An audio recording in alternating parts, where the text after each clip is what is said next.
Distinguished honour guests, ladies and gentlemen, I'd like to call upon our next keynote speaker.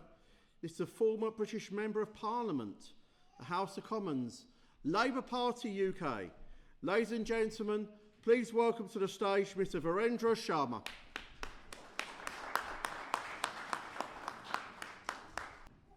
I thought I'd check the time first than actually speaking. My Lord, very distinguished political visionary leader of Britain, Dr. David Owen, ladies and gentlemen. It's a great honor and a privilege to come here this afternoon and join you as a former Member of Parliament.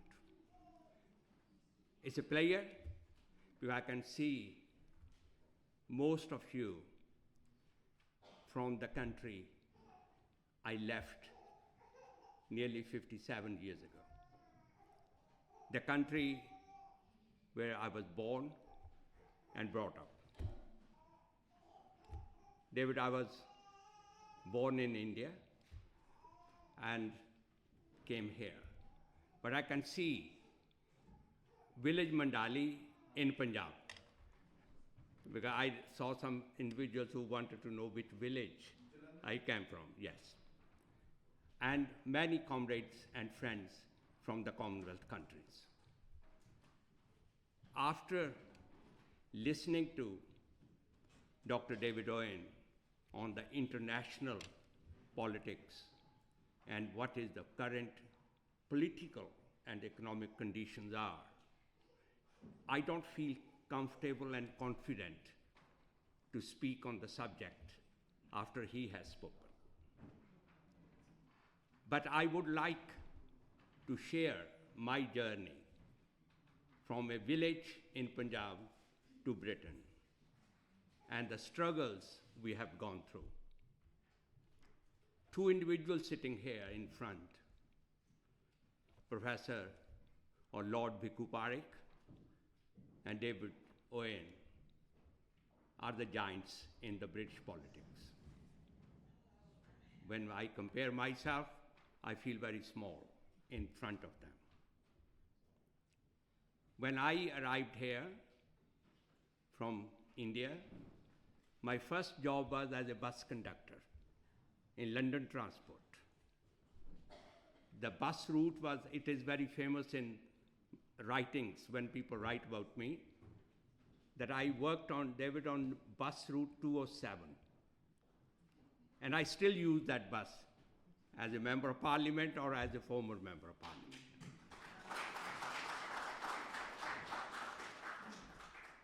After those early days of politics or work,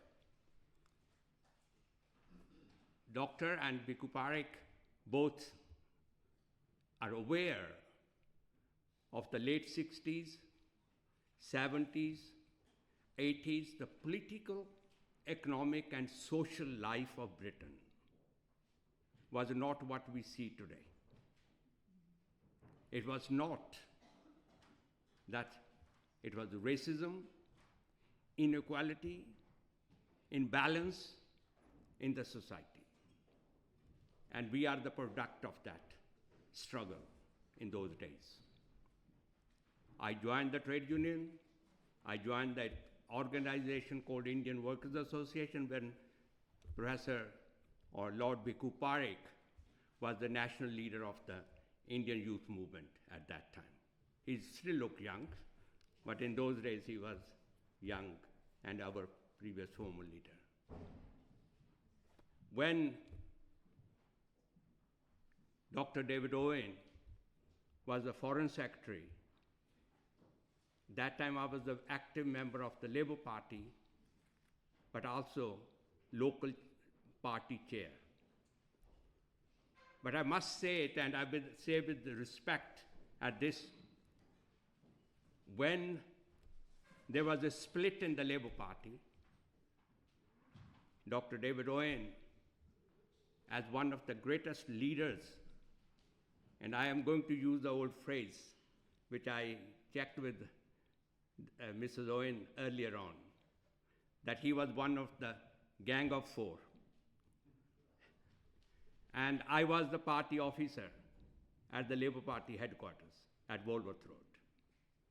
So, what I'm trying to compare myself, that they are the giants in those days, and we were the followers.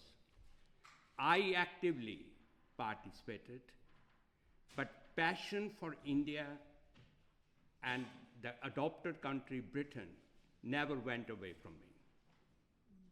Me as a son of India, but now as a supporter of India.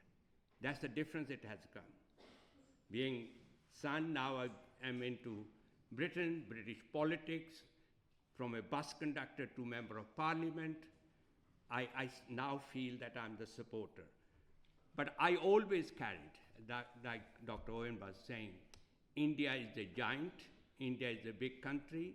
Sometimes while you are sitting in India, you underestimate the power India has. India is a powerful country, have a lot of potentials, and we have a very large diaspora in Britain, which I always advocate, that the diaspora in Britain is a bridge between Britain and India, making sure the progress, development takes place in India is the sign and the indication of the progress, prosperity in the rest of the world. Commonwealth can play a major part as a former member of parliament, as a chair of the all-party parliamentary group for nearly 15 years, as also supporter of Commonwealth. I always feel that the relationships between India and Britain, not only the trade agreements, but all aspects of agreements, all aspects of relationships, cultural, diaspora links, health-related, national insurance-related, any other element of the society, India and Britain are the two nations on this earth. Working together can bring peace and prosperity for the rest of the world. These two countries, democratic process, can bring it. But we need to put our minds together. We need to be committed on the issues.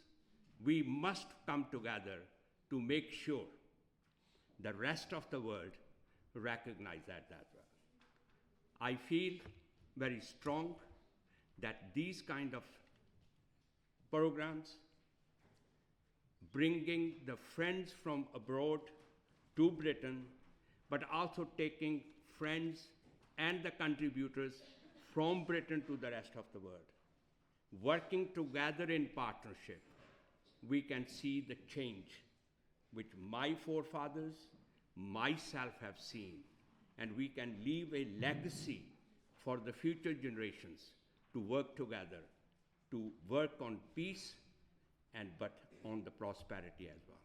Better education, better health services, better cooperation will bring all that aspect.